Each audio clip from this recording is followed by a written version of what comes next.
Hola, Cata. Hola, Hola, día. buen Hola. día. Hola, Nato. Buen día. Hola, Buen día, hola. buen día. Hola, buen día. Bernardo vive y trabaja en Colicheo, localidad de la comuna de Cabrero, en la región del Biobío. Él es artista visual, licenciado en Artes Plásticas de la Universidad de Chile, y en su vasta trayectoria destacan 25 exposiciones individuales tanto en Chile como en el extranjero, más de 40 exposiciones internacionales y colectivas y 22 bienales internacionales.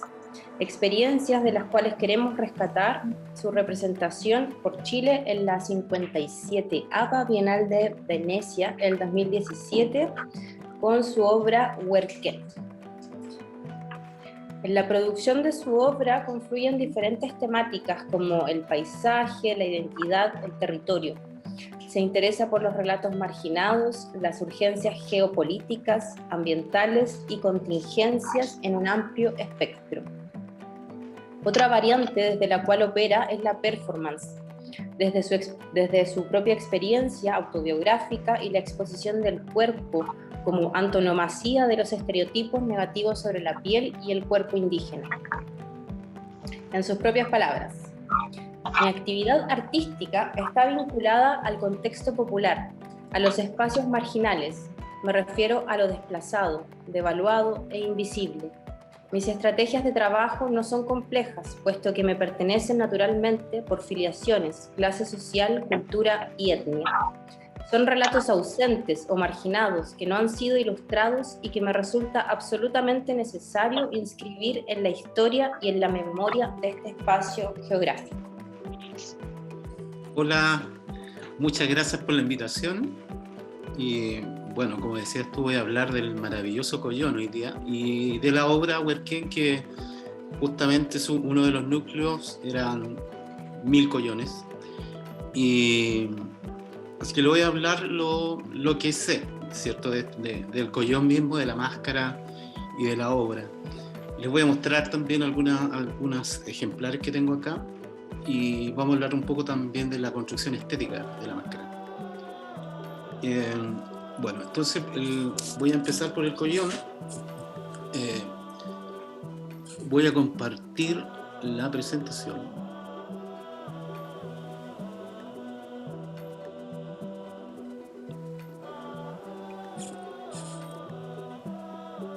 Ahí mientras tú Ahí está, compartes ¿no? presentación, sí, súper bien. Ya. Les voy a recordar que si quieren hacer una pregunta, ahí ponen el botón de levantar la mano y yo doy la palabra. Eso. Ya, perfecto. Ya, bueno, el Collón yo lo conocí en una comunidad en Santiago, en La Pintana, comunidad donde yo participé más o menos durante 5 años, cuando vivía en Santiago. Y esta comunidad es parte de todo el fenómeno que para mí es una suerte de revolución urbana que tiene que ver con la cultura mapuche y que está prácticamente en todas las comunas populares de Santiago. O sea, muchas comunidades que están organizadas y muchas comunidades que se han ido organizando, ¿cierto? Y han ido reviviendo la cultura mapuche, trasladando un poco, ¿cierto? La ritualidad, incluso machis, qué sé yo, que aparecen en Santiago, cuestión que, no sé, hace unas décadas atrás era súper raro eso. Bueno, hoy día hay una hiperactividad, yo diría, ritual, y de la cultura mapuche, en este caso la ciudad de Santiago. Bueno, y en las grandes urbes también.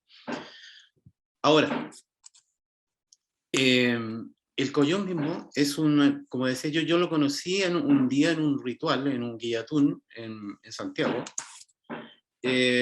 Apareció un personaje que estaba con una máscara, ¿cierto? De madera, ¿cierto? Y pelo, etcétera, muy ¿cómo podríamos decir? Humanizada, ¿ya? Y al mismo tiempo con cierta pregnancia y... un momentito, esperen un segundito. Esperemos ahí a Bernardo mientras... Oye, mil disculpas que chuta, tuve una pequeña interrupción. Ya. Sí, tranquilo, Ya, sigamos. ya. Ya, ahora sí. Ya, entonces yo vi el collón en un ritual, en un guillatún en la comuna de La Pintana, en la comunidad de Quiñipuligüán. Y bueno, me sorprendió mucho porque era un personaje muy atrevido, ¿cierto? Como una especie de bufón, acrobático, etcétera. Y me llamó muchísimo la atención porque era una suerte de representación y también una suerte de performance, porque él mismo en algunos momentos no parecía estar representando algo, sino que era él mismo, digamos, proyectándose a través de este ritual. Y bueno, y ahí me di cuenta que cumplía varias funciones, por ejemplo, se encargaba, ¿cierto?, de ordenar el ritual, de observar de que todo funcionara bien, de que el purrún se hiciera correctamente, y la función principal era proteger al machi.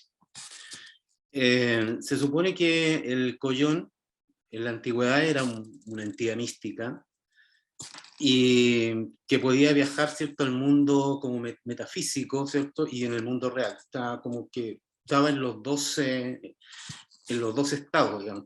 Y en el ritual mismo tiene la función de proteger al machi, es decir, de protegerlo de los malos espíritus, sobre todo en esos momentos de fragilidad, ¿cierto?, cuando el machi o la machi está en trance.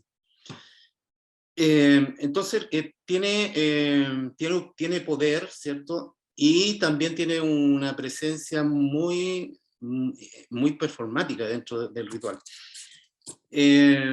Ahora, eso fue mi primera aproximación al collón, que lo encontré increíble. Y después ya en viajes al sur, que tuve en algunas comunidades, empecé a enterarme de ciertas historias que tenían que ver con cuestiones que pasaron, no sé, historias precoloniales, podríamos decir, y hablaban, por ejemplo, que en la guerra con los españoles aparecían entre medio del bosque, entre medio de las batallas, y desaparecían, porque tienen una velocidad y una acrobacia impresionante. Entonces los asustaban a los caballos, asustaban a los españoles, qué sé yo. Por lo tanto, eran también parte de esa guerra, una guerra que funcionaba a partir como del miedo, ¿cierto? De infligir miedo al enemigo. Y también me acuerdo que en el sector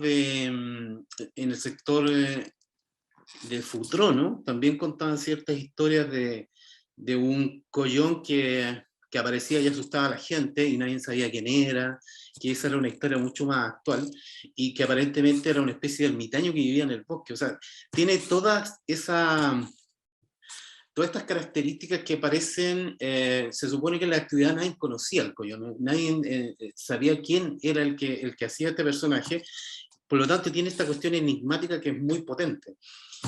Y como decían antes, tiene este poder, ¿cierto? Este poder que lo vincula, ¿cierto?, a su función de protector, digamos, dentro del ritual. El collón fue a raíz de esta imagen o la primera imagen que tuve en La Pintana, quedó ahí como una imagen latente y que después, ¿cierto?, empezaría a armar un proyecto con esto y que finalmente terminó siendo parte del proyecto Huerquén en Venecia. Huerquén, voy a correr un poquito la imagen. Esto, mira, voy a aprovechar de hablar un poco de esta imagen. Esta imagen, aquí se ve ¿cierto? Están haciendo una especie de purrún, ¿cierto? Seguramente están marchando a otro lugar, a un guillatún, qué sé yo, y ahí hay dos collones que van como enfrentando, ¿cierto? El collón tiene también esta función de ir siempre, se supone que en la antigüedad también, con la aparición del caballo, montaban a caballo y empezaban, ¿cierto?, a limpiar el lugar también, el lugar, ¿cierto?, de estas fuerzas malignas. Por lo tanto, tenían una función épica también dentro sobre todo cuando estamos hablando de las comunidades en el territorio mapuche. Y aquí se ven que están justamente enfrentando, están ahí en la primera línea. Este es el collón de La Pintana, Y que es interesante esta imagen porque uno puede ver toda la vestimenta, todo el atuendo que tiene el collón, que además tiene un caballito como de juguete, que normalmente son hechos de coligüe, y además tiene una espada de madera. Bueno, y hay mucha historia respecto a esto. Se supone que esta es una imagen postcolonial, ¿cierto? Que se arma a partir, ¿cierto?, de imaginarios que entrega el colonizador, y que hoy día es posible, y en la mayoría de los casos anda el collón, ¿cierto?, reemplazando a estas cabalgatas antiguas, ¿cierto?, que aparecían, ¿cierto?, como decía yo, ahí en primera línea, limpiando el lugar, ordenando, etcétera. Y hoy día, como una especie de vestimenta o de performance, ¿ya?, más contemporánea, usan este caballito de coligüe y la espada de palo, proyectando un poco esa imagen que se fue apropiando con postcolonización. Y esta es la performance normal que uno ve del collón, ¿cierto? Y anda ahí saltando, qué sé yo, haciendo acrobacia, etc. Aquí hay una serie de collones que fueron parte de la obra Huerquén. Y bueno, hay algunos que tienen un diseño más zoomórfico. Los diseños son muy variados y muy subjetivos también. Se supone que en la antigüedad los collones podían ser incluso de piedra. Hay algunas imágenes en algunos museos donde uno puede observar collones de piedra, de metal, de cuero. O sea, los materiales son muy variados.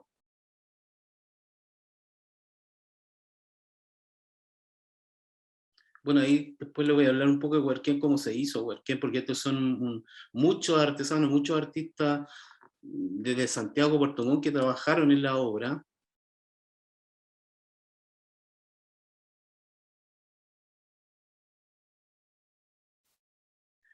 Ya, y aquí llegamos a Huerquén. Bueno, evidentemente la inspiración fue muy potente de este personaje, y me permitió hacer una especie de diagramación, yo diría muy inspirada en la ritualidad mapuche. Aquí hay una vista cenital de la obra, donde uno observa las 1000 máscaras que están ordenadas concéntricamente en el centro de la sala, y en el perímetro corren todos los apellidos que existen hoy día, digamos, en mapuche, que pasan por el proceso de filiación del Estado y que existen hoy día legalmente, que para mí son como sobrevivientes también, ¿cierto? Son una figura épica también, porque son todos los posibles huerquenes, son los posibles héroes, guerreros, etcétera, que están graficados en toda esta patronímica mapuche, y giran alrededor de la sala, alrededor de estos collones, como armando una suerte de purrún simbólico y digital, ¿sí? Esa es como menos la idea central de la obra, y que el collón va, en este caso, no solamente va a ser una suerte de protector simbólico, sino que también va a representar todo un pueblo que está ahí, ¿cierto? Invisible, pero que está presente ahí, ¿cierto? Como la proyección de un cuerpo ausente, digamos, que no está ahí. La máscara va a contener la presencia de este cuerpo ausente.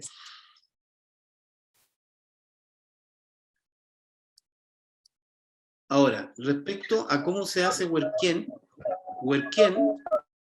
como yo antes le decía que Huerquén también se hace posible porque yo diría por dos cosas. Uno, por esta suerte de revolución, como hablaba, mapuche en las grandes ciudades, y también algunas ideas utópicas que tengo respecto a una posible evolución en el Estado de Chile, que parece hoy día realmente una utopía, ¿ya? Pero que yo algo de esperanza tenía en eso, porque el 2016 había estado en una residencia en Nueva Zelanda, y un país que es bastante más evolucionado que Chile, y claro, yo pude ver la relación del Estado con el pueblo maorí. Y Huerquén también tiene que ver con esa ilusión de lograr una integración, cuestión que lograron los neozelandeses. De hecho, me acuerdo que yo justamente investigué esa relación Estado-pueblo maorí, y me encontré con una integración increíble, o sea, que no solamente por cuestiones ya de tipo de herramientas de vinculación, qué sé yo, que lengua, un país bilingüe, o qué sé yo, canales de televisión, etcétera, o los maorí participando en el Congreso, en el mismo museo donde yo trabajaba, se están presentes en todas las esferas, en todos los estratos de la sociedad neozelandesa. Y claro, al ver esa relación, uno sueña un poco con una posible proyección en Chile, pero es súper complejo porque esta revolución de la que yo hablo es solamente en las grandes ciudades, porque cuando uno va al territorio mapuche, se encuentra con una violencia y un racismo impresionante, sobre todo en la zona de la Araucanía.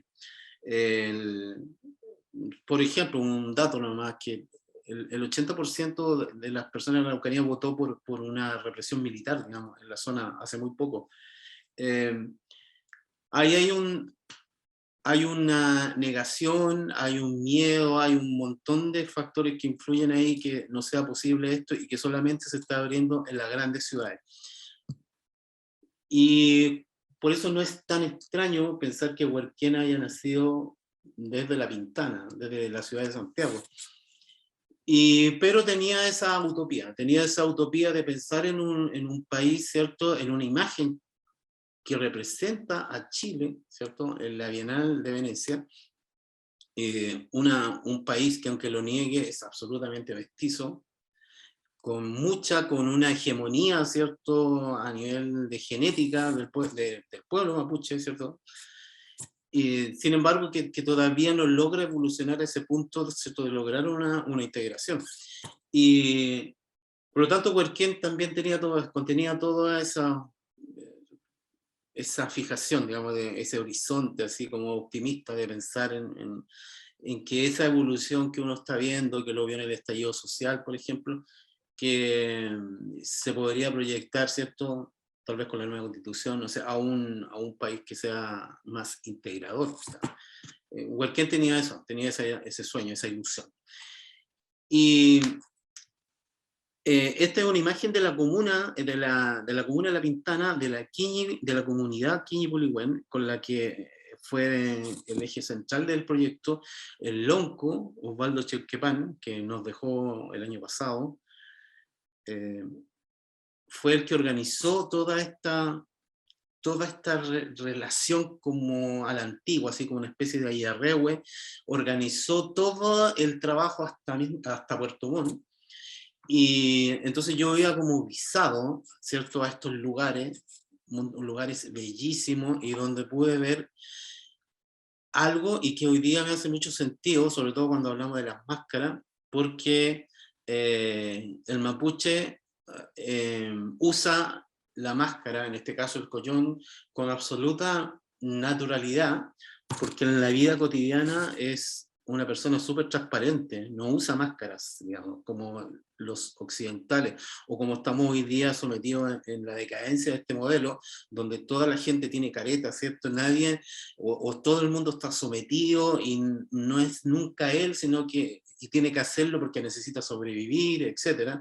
Bueno, acá uno se encuentra con otra vida, ¿cierto? Con otro sistema, y que estamos hablando justamente de que yo entiendo así la máscara como la limpieza, ¿cierto?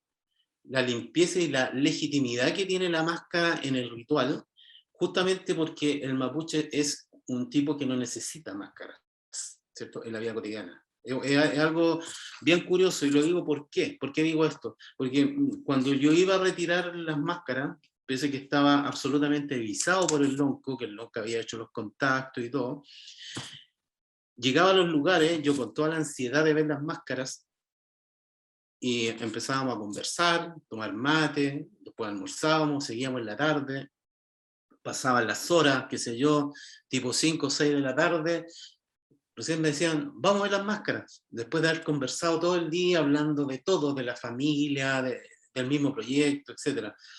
Y había un interés muy, muy transparente, muy honesto, así, de conocerme. Y y después, y eso me pasó muchas veces, era siempre como el mismo ritual, así mucha conversación, así yo con la ansiedad de ver las máscaras y al final me las mostraban. Era siempre ese proceso cuando iba a retirar las máscaras. Y el local era bellísimo y muchos de ellos después me fueron a visitar en Santiago. Me decían, oye Peña, estoy en Santiago, quiero ir a ver, a conocer a su familia, etc. Entonces continuaban esta relación y este interés por el otro, ¿no? Que era muy bello. Entonces, esta comunidad de Santiago, hoy en conexión absoluta, ¿cierto?, con las comunidades en el sur. Esto, por ejemplo, en Melipeuco, esto fue uno de los peñis que trabajó en las máscaras. Esta era su casa. Yo estaba en muchas casas de peñi, ¿cierto?, en la Araucanía, y todas son así, son súper humildes, ¿cierto?, al contrario de esos imaginarios terroríficos que proyecta el Estado, ¿cierto?, como si ahí hubiera dinero y armas, no sé qué. Normalmente son lugares súper honestos, ¿sí?, muy, muy bellos, así muy cargados emocionalmente.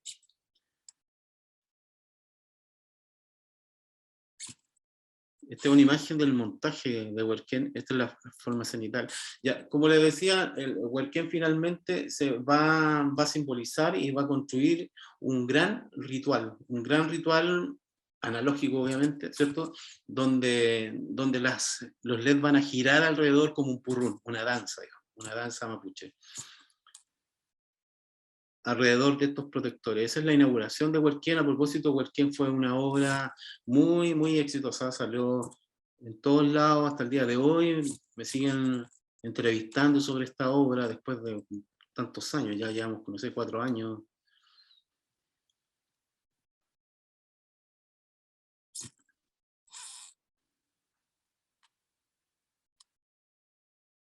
Aquí, por ejemplo, hay una imagen que se puede ver la diversidad que tienen las máscaras, y que corresponde, ¿cierto?, un poco a lo que da la madera, ¿cierto?, a lo que da el material que se use, y de ahí empiezan como a trabajar el diseño, que después les voy a mostrar máscaras que tengo acá.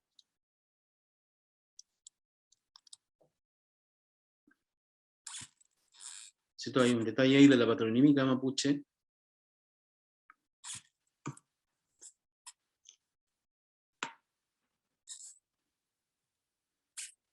Ya. Aquí viene el asunto de las máscaras. Aquí hay 2 autores distintos, ¿ya?, que repiten más o menos el patrón. Aquí hay como 4 artistas distintos que trabajan, ¿cierto? Y utilizan accesorios también, como se puede ver, por ejemplo, crin de caballo. Y son muy, muy expresivas las máscaras.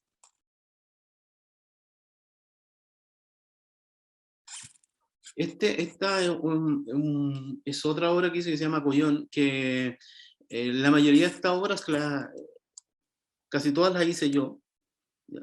Y tienen un poco, que es una obra más exhibitiva, que tiene una función más, yo diría decorativa, así que cumple la función más bien de mostrar las máscaras, ¿cierto?, como una exhibición, digamos, no tiene la profundidad que tiene Huerquén, ¿cierto?, que está muy vinculado a cuestiones muy profundas de la cultura mapuche.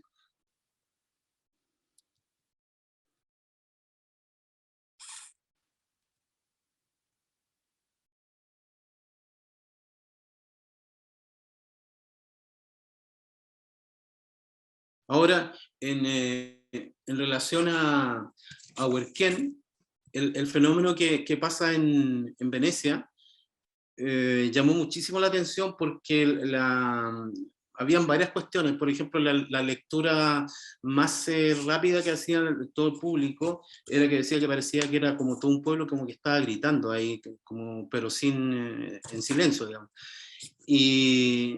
Y también había algo muy simpático respecto a la palabra Werken, que hay una palabra alemana que es exactamente igual y que tenía vinculación que significa como hecho a mano. Entonces se vinculaba también con la artesanía y con la manualidad que estaba metido en las máscaras, ya que eran tallados en madera. Y Por lo tanto, las lecturas variaban, digamos, entre esta cuestión, ¿cierto?, manual y una especie de resistencia, yo diría, al modelo, ¿ya? La obra, de alguna manera, me acuerdo que Nueva Zelanda también mostró una obra que hablaba un poco de eso, ¿cierto?, como una resistencia y una aparición dentro de un modelo no solamente artístico, sino que yo diría geopolítico, porque la Bienal en sí misma es un evento, yo diría, más farandulero, podríamos decir, o más espectacular, y entonces imagínense, en un escenario de espectáculo aparece esto, que aparece con una dignidad y una honestidad como que se escapa al resto de las obras, por lo tanto producía ese efecto, yo diría, antisistémico y también como de denuncia también respecto a todos los pueblos, yo diría, americanos. Venía a ser una suerte de ventana, digamos, una suerte de denuncia también, podríamos decir. Hola a todos. Hola. Sí, hola. Mientras escuchaba la situación, me surgió una pregunta. ¿Cómo llega alguien de la comunidad a ser portador del collón? Ah, Sí, sí, claro. sí. Sí. Sí, es que, sí, buena pregunta. Mira, en general, todas las funciones que cumplen los PEI en sus diferentes actividades, digamos, normalmente, y yo diría que eso se mantiene hasta el día de hoy, son anunciadas o declaradas a través de los sueños. Eso se mantiene hasta hoy día. En algunos casos, por ejemplo, a veces el machi le indica a alguien, le dice: Peña, usted es un collón, usted es un curandero, o usted es un lonco, usted es un huerquén, aunque el huerquén tiene que ver más con habilidades con habilidades con la palabra, digamos, pero normalmente o se le declara el mismo personaje a través de los sueños, o es alguien importante como el machi que indica, dice: este personaje es un collón, yo lo soñé, yo lo vi así. Y normalmente coincide, como decía, porque este es un personaje bastante exigido físicamente, pero esto es real, ¿eh? O sea, el nivel de acrobacia que tienen y el estado físico es impresionante. O sea, yo vi a collones porque tienen una cuestión muy picaresca también, por ejemplo, en un guillatón de repente le roban la comida a la gente, o hacen cosas así que son muy divertidas, o sea, divierten mucho en el ritual, pero también tienen mucho poder, como diríamos, como policial, podríamos decir, porque tienen también una función de proteger para que el asunto funcione correctamente. Entonces, lo veía saltando sobre las mesas, haciendo unos saltos acrobáticos impresionantes. Por lo tanto, también está vinculado con la capacidad. Pero lo curioso es que cuando uno les pregunta, siempre responden lo mismo. Dicen: no, esto yo lo soñé, o el machi lo soñó, etc. Esa es como la forma como son declarados, digamos, como collón o otro personaje relevante, digamos, dentro de la comunidad.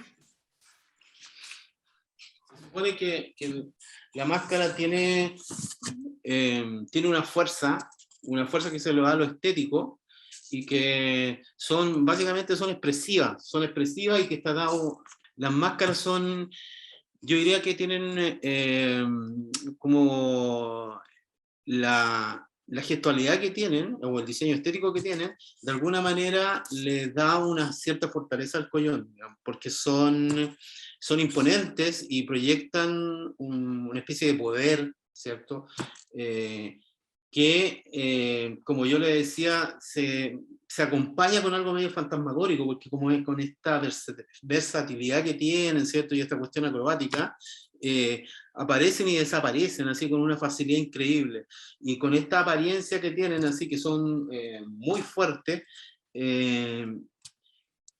que nos va por una cuestión, son súper hermosos, son bellísimos estéticamente, pero yo diría que hay una gestualidad que va acompañado con una especie de poder, digamos, ¿ya? que le da justamente la apariencia de la máscara. Entonces, que es una expresividad, digamos, que está en la construcción de la máscara misma, digamos, que no... O sea, por ejemplo, esta máscara es increíble, o sea, es muy grande. ¿Ven? O sea, aquí estoy yo. Es muy grande, y estas las usan. Y claro, y tienen esa cosa como muy expresiva, como decía yo, y que le da fuerza. De alguna manera,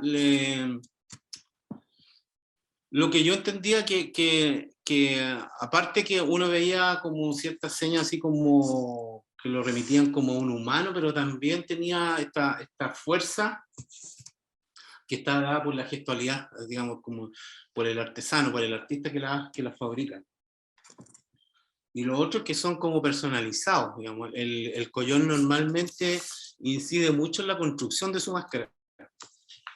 Él sabe cómo quiere su collón, que también se le declara en los sueños, y él sabe, lo tiene acá en la cabeza, entonces o lo hace él mismo, o el artista que fabrica esto también lo hace siguiendo un poco sus indicaciones, digamos. Por lo tanto, son muy personales las máscaras, son particulares, digamos, no...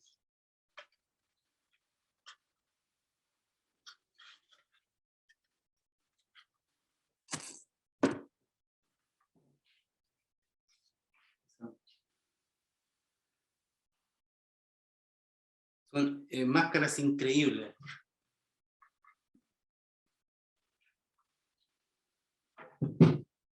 A mí lo que me hace pensar que no son sistémicas, como digo, no son sistémicas la forma de hacerlas, porque la diversidad que es como infinita. Yo me encuentro siempre con máscaras distintas. Cuando yo empecé a meterme un poco en este mundo de los collones, a raíz del proyecto Werken, claro, era alucinante. Era alucinante, y pensar en este conjunto así, que era como sumar fuerza así increíble. Y uno de los factores, yo diría, más importantes era justamente lo estético, digamos. Esto que le hablo de esa particularidad que tiene cada máscara, y acá no tengo, pero hay algunas, como decía, que le ponen crin de caballo o otras cosas. En fin, que les va dando, como decía, una diversidad impresionante. Eso es como lo más característico de las máscaras. Hola, ¿cómo están, chiquillas? Hola. Chiquillas, todos ahí. Qué rico verles y qué rico también estar en otra sesión de este gran encuentro que ha sido muy nutritivo. Yo muy agradecida también por esta instancia, de verdad que sí, muy lindo. Gracias, Bernardo, también por lo que has compartido hoy día con todos. Mi pregunta en realidad está pensaba más que nada como en lo presente, como en lo más actual. Si acaso usted ha podido acercarse nuevamente como en la actualidad o no sé, a ceremonias en donde haya presencias de collón, y si acaso también en el tiempo usted ha podido como investigar más o explorar más para sus exposiciones, actualizando también un poco lo que hoy día puede ser también parte de esta manifestación ceremonial que corresponde también a la cosmogonía. Si acaso existe también desde Werken en adelante una evolución en sus trabajos, y si acaso ha incorporado nuevas cosas, nuevas materialidades, si ha explorado algo más. Por ahí mencionaba lo del agua, ¿no? Como que también es algo que creo es interés de todos también en este encuentro. Y si acaso ha podido entonces presenciar nuevamente cómo actúa el collón en ceremonias. Y si acaso eso le ha producido también ahí algún clic, algún cambio que haya podido también incorporar en su investigación actual. Sí, bueno, ustedes saben que, bueno, la época que estamos viviendo es bien especial, pues no ha sido tan fácil, se ha cortado un poco todo, digamos. Sobre todo, por ejemplo, no he estado, o sea, sí, por ahí estuve presente en algún ritual, no he visto el collón últimamente. son escasos a propósito, no están siempre, no, son muy escasos. De hecho, hay una suerte encontrarse con un guillatún o machitún. Bueno, los machitunes son más escasos todavía, pero un guillatún, que es más, que en Santiago sobre todo están haciendo muchísimo. Es realmente una suerte encontrarse con un collón, no, y por eso también es un personaje tan desconocido. Si yo diría que antes de Huarquén se conocía poco y nada del collón, o sea, muy poco, un personaje desconocido. Así que no he tenido últimamente contacto, pero sí he seguido trabajando. Como le decía, en plena pandemia hice ese trabajo que se llamaba Magún, que es lluvia, que eran también una especie de ritual, que instalé como 60 varas de álamo, así de 6 metros, y cada una arriba tenía un metahue. Y claro, aquí se funden dos cosas, que es como la ritualidad, la rogativa clásica que se hace, ¿cierto? Y que hacen siempre las comunidades, y se vinculaba con este elemento sagrado que es el metahue que está inspirado como diseño del útero. O sea, tiene una funcionalidad y por eso se considera sagrado y es el elemento, el contenedor que se usa en los rituales, el metahue. Por lo tanto, y de hecho hay dos palabras que para mí son fundamentales, y por eso las estaba trabajando y que están ahí, se están trabajando todavía, que es el zungun, que es el sonido, y el metahue, como dos palabras fundamentales, digamos así, que constituyen elementos, yo diría, esenciales de la cultura mapuche. Uno logra entender por qué el metahue está siempre presente en los rituales. Entonces, estos son los contenedores que están esperando la lluvia, esa lluvia que fue robada, ¿cierto? Que fue privatizada, etcétera. Tenía que ver con esos proyectos y, claro, y planteada de este ángulo mapuche, ¿cierto? Que no solamente en Chile, sino que en toda América son los pueblos indígenas los que son como el último bastión, digamos, ante la decadencia del modelo, digamos, son el último bastión que está en rescate, ¿cierto?, de los ríos, ¿cierto?, de los bosques, etcétera, etcétera. Entonces tenía que ver un poco con eso, esa mirada desde los mapuches, en este caso, reclamando un poco el agua. Ya, Muchas un millón de gracias. gracias. No, gracias a ustedes por la invitación. Sí. Y muy activo, los felicito, súper activo el grupo. Muchas preguntas. Sí, me encanta, porque eso ayuda harto al presentador. Así que muchas gracias. Gracias. Sí, podemos abrir los micrófonos si quieren despedirse. Hacer Chao. Chao, muchas gracias. Chao, muchas gracias. Muchas gracias.